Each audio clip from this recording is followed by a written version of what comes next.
saan man ay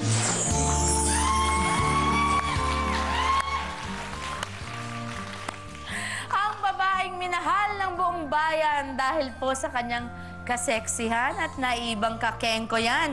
Please welcome the one and only Rufa May Quinto!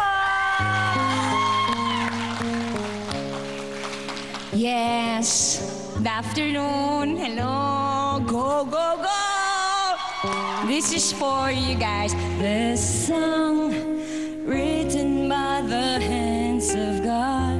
Don't get me wrong, 'cause this might sound to you a bit odd, but you want the place where all my thoughts go hiding. Right under your clothes is where I find them. Underneath your clothes, there's an endless story. There's a man I chose. There's my territory and all the things I deserve for being such a good girl, honey. Underneath your clothes, there's an endless story. There's a man I chose. There's my territory and all the things I deserve for being such a good girl, honey. Underneath your clothes, there's an endless story. There's a man I chose. There's my territory and all the things I deserve for being such a good girl, being such a good girl. Thank you. Hey, please join me here.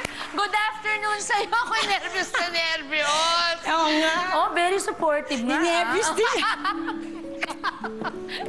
Naiiba ka talaga.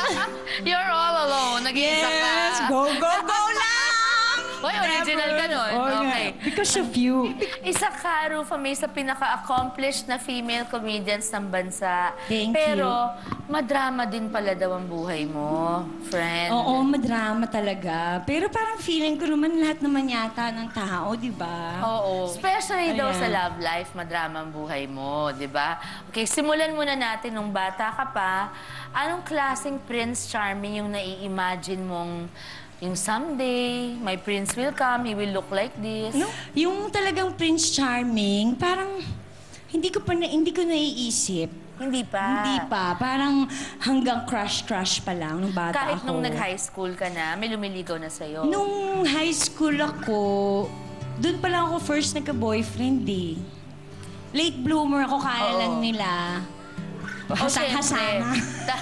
Dahil naman sa itsura mo, tignan mo naman yan. Okay, anong naisip mo nun na magiging dream wedding mo sa kasakali? Yun ang lagi ko alam ko, mag-aasawa ko. Yun ang pinakapangarap ko sa buhay. Ayun. Pero basta sabi ko lang, matinong lalaki, hindi nagda-drugs. Hindi, totoo. Di ba yung may trabaho, di ba? Tapos hindi mananakit ng bugbog or kahit talkies. Tsaka Yung hindi mamahalin pabiga at saka mamahalin ng pamilya ko. Yun. Nung mapasok ka naman sa showbiz, naging mas mahirap bang, humanap o tumanggap ng pag-ibig? Kasi si Rufa May Quinto ka na. Yung pag may nanliligaw sa'yo, syempre may duda na rin, di ba? Parang, totoo ba to? Or iba lang ang gusto? Bago kasi ako, medyo yung mga Gloria Labandera days, di ba, chubby, cute lang, bata pa ako. Sweet lang yung itsura. So, wala pa si Buba. oo, parang may naliligaw ba? Parang hindi ko sila pinansin kasi ang focus ko, magtrabaho. So parang kahit siguro minsan may kasweet-sweetan, pero hindi ko sila... hindi naman sa hindi mo sineryoso, pero hindi yun ang priority ko eh. Anong gusto Gusto mo ko nun? sumikat kasi nandito na ako. Parang kaya nga todo na to, di ba? Tapos, Pakisabi naman, miss ko na eh. oo, todo na to! Todo na to! Nami-miss natin si Rufa May. Kailan ka naman unang nakatanggap ng marriage proposal? Alam mo, sa totoo lang, ang dami-dami ko ng marriage proposal. halos lahat naman nakatirelasyon ko na matagal. Umabot talaga doon. Ba't kayo ni Ik-Ik? You know? Ik-Ik. Oo.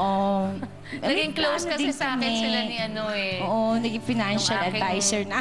Oo, ni Eric. Ang aking anak na lalaki.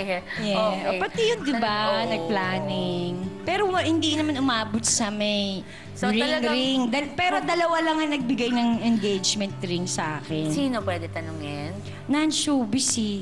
Tsaka may non-showbiz. ano na. Okay. Nanganahimik na siguro sila.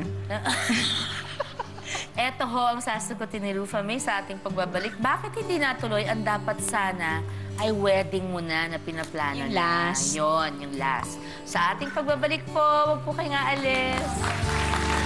Pero alam ko ngayon na ang love, hindi ganun kababaw. Doon ko na-realize na parang ang love pala, hindi yung cute siya. Meron, yung, alam mo yun, sobrang deep.